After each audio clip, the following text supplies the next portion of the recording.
Tala Fou ala Radio Samoa.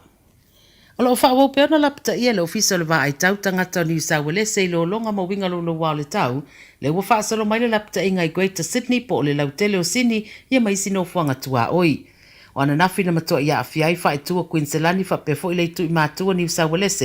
ma ia so i fua wo mau mo wai. O nisi fa to afa mautu mai leo le tau nei o ni tina matutua pe ama le tai valus full sanga na mawatu tonu o la fale ua mali wai. Tulanga ese ngā nuenga la vei na whaatino le SES po le vaenga sosoani le stete le asona nafi ma le pōna pō wha pe fo i ma le ami. O le mau o le va ai tau wha to awa ia leo ni timunga o pito mamafa wha pe ua pa ui stete u me lua e meise le mau walunga o le si itia o le sua vai mai vai tafe ua o le tau walunga o mōrio le ala telepo traffic lights i le tele o vaenga na lolo vaia.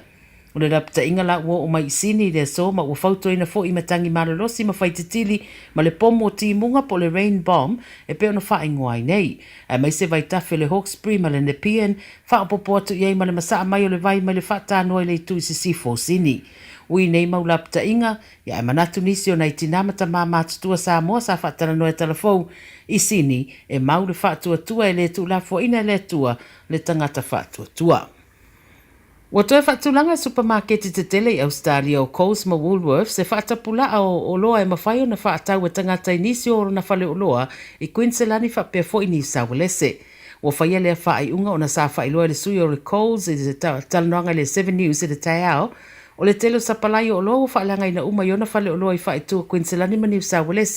le na awhia i lo longa. O le isi mafuaanga ono le motu sio au wala e masano na whaaui mai eile sa palaio nei o loa, mai whale teu o loa po warehouses, anga i atu i no fuanga lo i ei whale o loa. O whatulanga le Woolworths wana o le tailua le tu ainga ai tema e mawhaio na whaatau le tangata e totasi, e mai se lava o loa mana o mia tele pe o le susu, a ano manufasi, ia mafuala au mawaila au, whapefo i whangvai. Pe mai pe amale se laudi masfulu falo lo a kous o lo a fia i lo longa pe amale afe lau whai ngā ruenga i le ima whai o nanga i ane ngā ruenga ono o awala ia malo o a fia fo i la tau i lo longa. O whaamaunia la afia o le palamia o Ausetalia Scott Morrison i le COVID-19 ma ua tuina se whaaringa i runga le social media le pōna pō ua tauai whaalongoina i le palamia o aunga whiololo le whaamai. Na whaeloa le palemia sana whamtaranga le televise taru mai lava le aso sa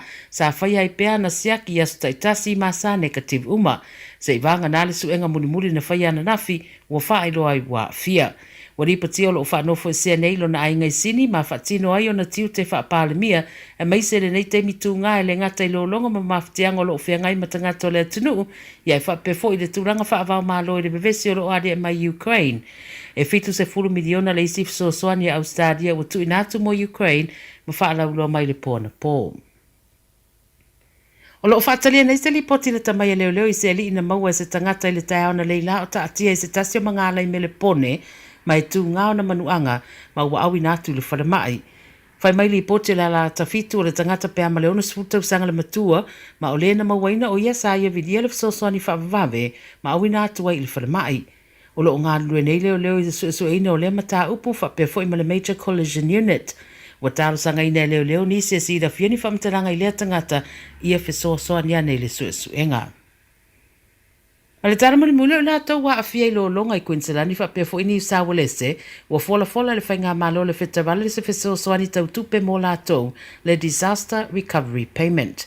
E awhita laia ngā wa aitangata mātutua ma le tai whase lau mō tamaiti ma ua mawhaineo na amata na whaia i ei tālo sanga. E na o lātou o lo i whae tu wa whia o lo mwhaina tu ina i eile nei fisosoani a i eile tanunga i uina wha lau tele a o mata i tu ina pia vaenga o stete lua o lo o a whia i winga lo wao le tau. O le pe meni fisosoani i tangata ua matua i a whia i lo longa e mai se le whaaleanga ina o whale manofuanga e au mawai mai o atu ia au kuso le tausanga nei le umi e mawhai ai o na whaatanga o na tālo sanga atu. O i rātou i whai tue a mata mai Brisbane, whaasoro mai le Sunshine Coast, ma Toowoomba, mai si pitonu i le o ngā tatonu, o loo mawhai o na tālo sanga fo i mai i Queensland. E te tauna au sia ia inga o whaaturanga le whainga malo le whetarale, a ia inga pei o le pe sa wha manua ria o i lo longa, ia pe o se tasi fo i o le ainga e wāwala lata so o tanga i se ua mariu mai le whaalave lave, ia e mai se pe ua whaaleanga ina tele lo whale mai ia whaalave lave whaale na tura. O tala na le Radio Samoa, mole nei a wau.